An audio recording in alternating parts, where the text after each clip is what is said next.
रात के लगभग 12 बजे थे।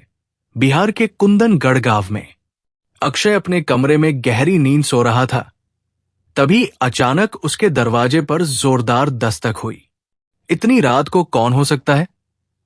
अक्षय सोचते हुए बिस्तर से उठा।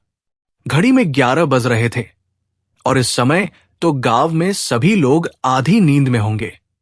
अक्षय, मैं सिद्धार्थ। तू सो गया क्या? दरवाजे के बाहर से सिद्धार्थ की आवाज आई। अक्षय ने उठकर दरवाजा खोला। इतनी रात को क्या कर रहा है तू? अभी तक सोया नहीं? अक्षय ने हैरान होकर कहा, यार, नींद नहीं आ रही थी। मौसम भी बहुत अच्छा है, चल वॉक पर चलते हैं, सिद्धार्थ ने जिद की। अक्षय को पता था कि सिद्धार्थ उसकी बात नहीं मानेगा और जितना वो मना करेगा उतना ही सिद्धार्थ उसे मजाक में उड़ा देगा। इसलिए उसने कहा, ठीक है, चल। दोनों दोस्त घर से बाहर निकलते हैं। सुना है गांव में एक तालाब है, लेकिन कोई वहां नहीं जाता। सिद्धार्थ ने धीरे से कहा, यार, रात के समय उस तालाब का नाम मत ले। मेरे बड़े पापा कहते थे कि रात में उसका नाम भी नहीं लेना चाहिए। अक्षय ने डरते हुए कहा, अरे, तुम छोटे बच्चे हो क्या? बड़े पापा ने कोई भूतिया कहानी सुनाई और तुम आज तक उसे सच मान बैठे हो। इंसान चांद पर दुनिया बसाने की सोच रहा है और तुम तालाब का नाम लेने से डर रहे हो।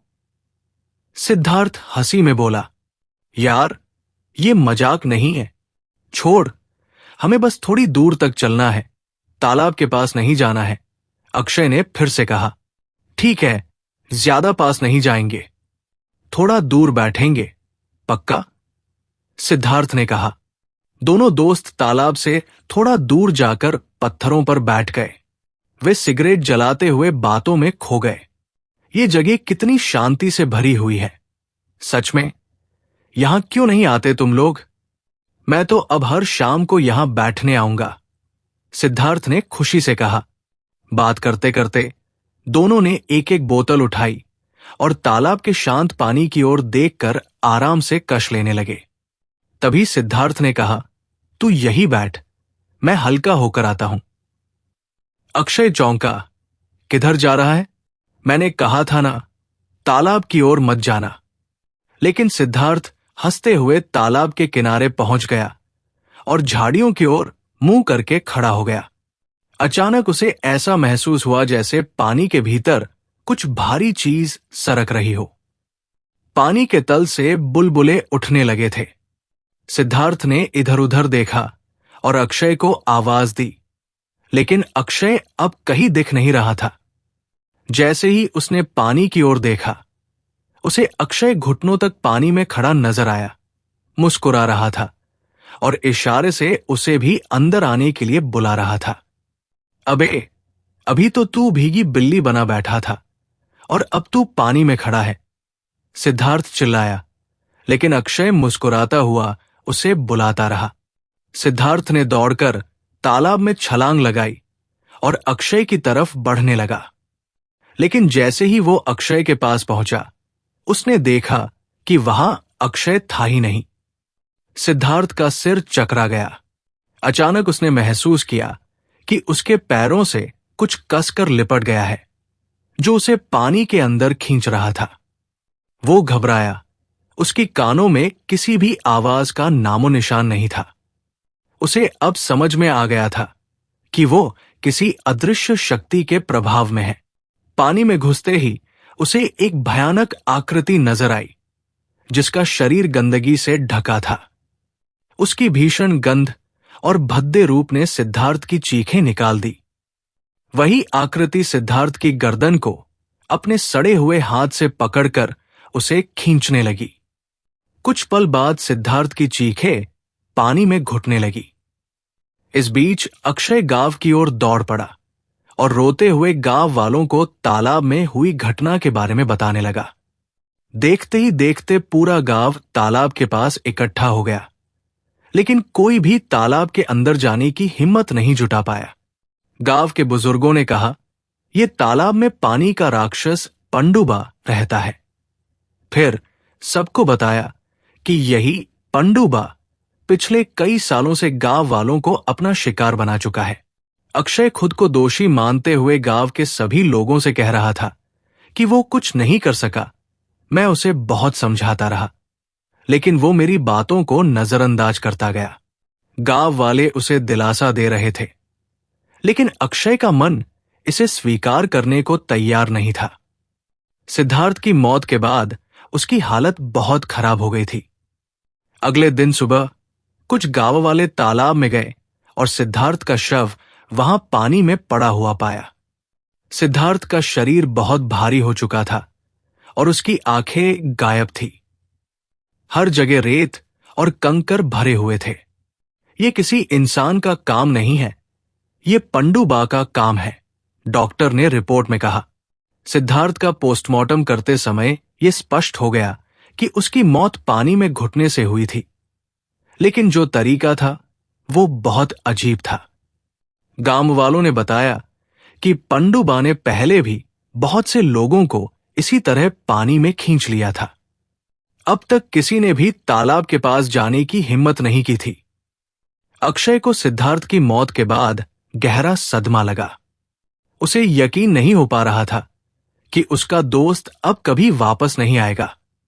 कुछ दिन बाद अक्षय के माता पिता शहर लौटने के लिए तैयार हो गए, लेकिन अक्षय की मानसिक हालत बहुत खराब थी। उसकी मां और पिता उसे छोड़ने से पहले गांव के बुजुर्ग काका से कह गए थे, उसका ख्याल रखना। दिन के बाद रात आई और फिर से अक्षय के दरवाजे पर जोर से दस्तक हुई। अक्षय चौंक कर उठ बैठा। ये कौन हो सकता है? दरवाजे के बाहर काले साए की आकृति खड़ी दिखाई दी। अक्षय डरते हुए बाहर निकला। कौन है? सामने आओ। फिर उसने सुनी, यार, मुझसे मिलना नहीं चाहोगे? मुझे छोड़कर कहां चला गया था? तू सिद्धार्थ है? अक्षय की आवाज कांप रही थी। सिद्धार्थ की वो हंसी, वो मुस्कान अक्षय के दिमाग में ताजा हो आई। लेकिन जब अक्षय दौड़कर उस साए के पास पहुंचा, वो कुछ भी नहीं था। कुछ अदृश्य शक्ति ने उसे जोर से धक्का दिया और वो तालाब में गिर पड़ा। तालाब में फिर से हलचल हुई और अक्षय ने देखा, वही सड़ा हुआ शरीर फिर से बाहर आ रहा था। उसे देखकर अक्षय की चीख निकल गई। इससे पहले कि पंडुबा उसे अपना शिकार बनाता, काका महामृत्युंजय मंत्र का जाप करते हुए तालाब में कूद पड़े और गंगा जल उस पर उड़ेल दिया। एक जोरदार चीख के साथ पानी की लहरें उठीं और पंडुबा गायब हो गया। काका अक्षय को पानी से बाहर लेकर आए और उसे होश में लाने के लिए गंगा जल उसके चेहरे पर डाला। काका, आप कैसे पहुंचे? अक्षय ने घबराकर पूछा। काका ने बताया, जब तू सिद्धार्थ सिद्धार्थ चिल्लाता हुआ तालाब में कूद पड़ा, मुझे समझ में आ गया था कि तुझे बचाना जरूरी है। तभी मैंने गंगा जल की बोतल ली थी। अक्षय ने कांपते हुए कहा, काका, सिद्धार्थ कहाँ गया? ये सब क्या हो रहा है? काका ने गहरी सांस ली। पंडुबा की नजर पड़ जाए तो वो शिकार को अपनी ओर खींच ही लेता है। सिद्धार्थ अब हमारे बीच नहीं रहा, वो हमें छोड़कर चला गया। ये सुनकर अक्षय की आंखों में आंसू आ गए, लेकिन काका ने उसे संभालते हुए कहा, वो जो चला गया कभी लौटकर नहीं आता। सभी गांव वाले ये घटना सुनकर गहरे दुख में थे और फिर गांव में एक अजीब सी खामोशी छा गई। काका की बातों ने अक्षय को और भी झकझोर कर रख दिया। वो बुरी तरह टूट चुका था। उसकी आंखों से आंसू थमने का नाम नहीं ले रहे थे। सिद्धार्थ की मौत और वो सब जो तालाब में हुआ, वो सब उसे मानसिक रूप से परेशान कर रहा था। काका ने उसे सहारा दिया, बेटा, जो चला गया वो अब कभी नहीं लौटेगा, लेकिन तुम्हें अपनी जिंदगी आगे बढ़ानी होगी। अब तुम गांव छोड़कर शहर चले जाओ, यहां रहकर तुम और भी परेशान होगे। अक्षय को अपनी मां और पिता की याद आई। उसे महसूस हुआ कि अगर वो शहर लौट जाएगा तो शायद उसे थोड़ा सुकून मिलेगा। वो काका का शुक्रिया अदा करता हुआ गांव छोड़ने की तैयारी करने लगा। अगले दिन सुबह सुबह अक्षय के परिवार ने गांव छोड़ने का फैसला किया। वो गाड़ी में बैठा और गांव से दूर जाने के लिए निकल पड़ा, लेकिन उसके दिल में एक अजीब सा डर और बेचैनी बनी रही। जैसे ही गाड़ी गांव के बाहरी इलाके तक पहुंची, अक्षय ने देखा कि तालाब के पास एक साया खड़ा है, जैसे किसी की निगाहें उसे घूर रही हों। उसने पलट कर देखा, लेकिन जैसे ही गाड़ी की खिड़की का शीशा चढ़ाया, वो साया गायब हो चुका था।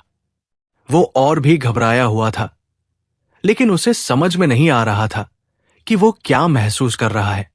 क्या वो सिर्फ डर और मानसिक आघात की वजह से ये सब देख रहा था, या सच में कुछ रहस्यमय था? गांव से निकलते वक्त अक्षय ने दिल में ये ठान लिया कि वो कभी इस गांव के बारे में सोचकर भी नहीं डरने वाला।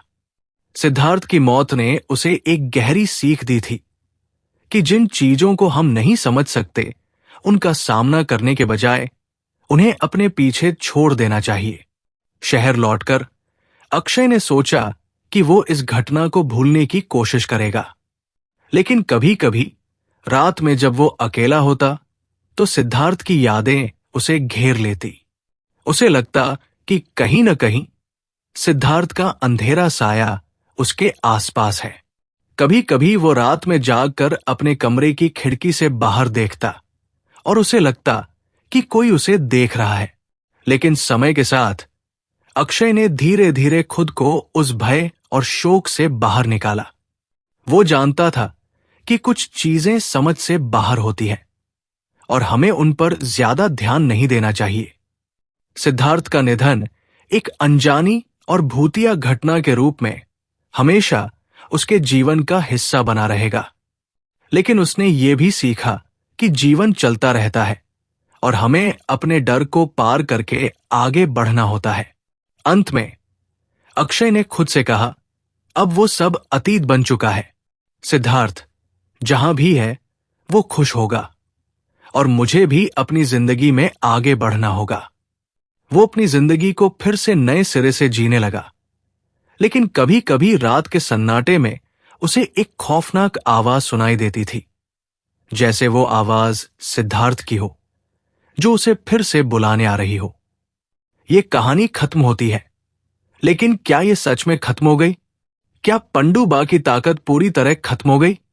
इस सवाल का जवाब सिर्फ अक्षय के दिल में था, जो एक रहस्य के रूप में हमेशा उसके साथ रहेगा।